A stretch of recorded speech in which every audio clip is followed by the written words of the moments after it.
समुपस्थितम् दैवतैश्च समागम्य द्रष्टुमभ्यागतोरणम् उपगम्य ब्रवीद्रामम् अगस्त्यो भगवान् ऋषिः राम राम महाबाहो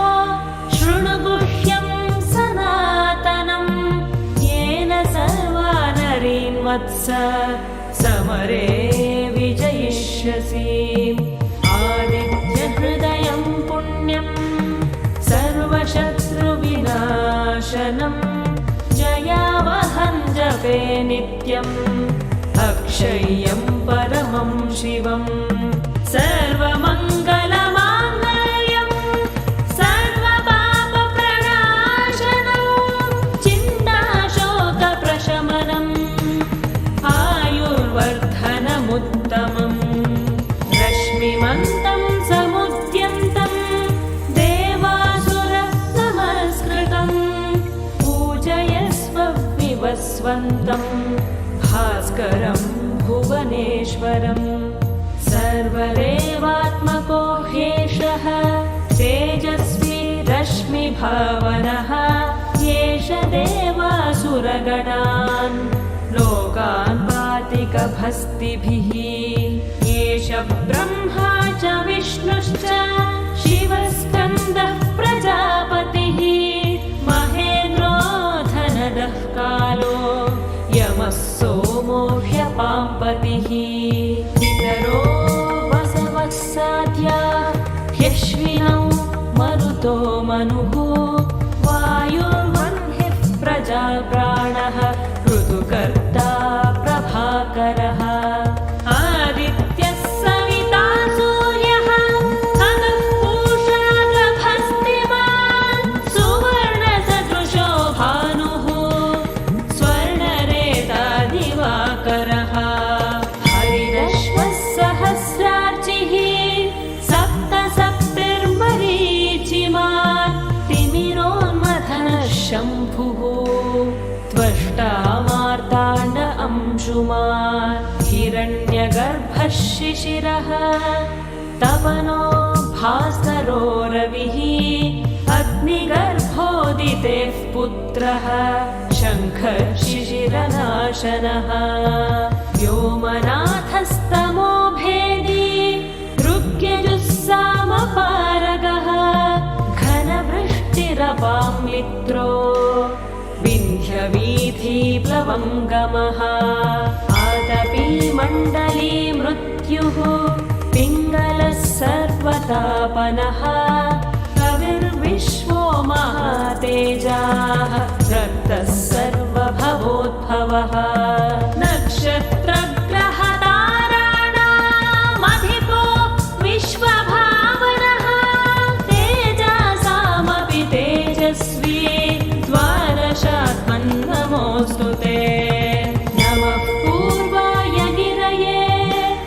पश्चिमायात्रये नमः ज्योतिर्गणानां पतये दिनाधिपतये नमः जयाय जयभद्राय हर्यश्वाय नमो नमः नमो नमः सहस्रांशो आदित्याय नमो नमः नम उग्राय वीराय सारङ्गाय नमो नमः नमः पद्मप्रबोधाय मार्तण्डाय नमो नमः ब्रह्मेशानाच्युतेशाय सूर्यायादित्यवर्चसे भास्वते सर्वभक्षाय रौद्राय वपुषे नमः तमोघ्नाय हिमघ्नाय शत्रुघ्नाय पितात्मने कृतघ्नाय देवाय ज्योतिषां पतये नमः सप्तचामीकराभाय वह्नये विश्वकर्मणे नमस्तमोभिनिघ्नाय रवये लोकसाक्षिणे नाशयत्येष वैभूतं तदेव सृजति प्रभुः वर्षत्येषः वर्षत्येष गभस्तिभिः एष सुप्तेषु जागर्ति भूतेषु परिनिष्ठितः एष एवाग्निहोत्रं च फलं चैवाग्निहोत्रिणां वेदाश्चक्रतवश्चैव क्रतूनां फलमेव च यानि कृत्यानि लोकेषु सर्व एष रविः प्रभुः येन मापत्सु कृच्छ्रेषु कान्तारेषु भयेषु च कीर्तयन् पुरुषः कश्चित् आवसीदति राघव पूजयस्वैनमेकाग्रो देवदेवं जगत्पतिम्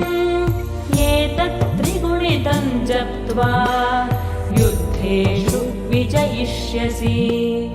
अस्मिन् क्षणे महाबाहो रावणं त्वं वधिष्यसि एवमुक्त्वा तदागस्त्यो जगाम च यथागतम्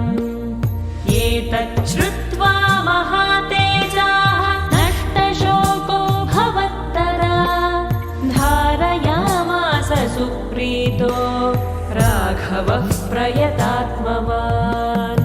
आदित्यं प्रेक्ष्य जप्त्वा तु परं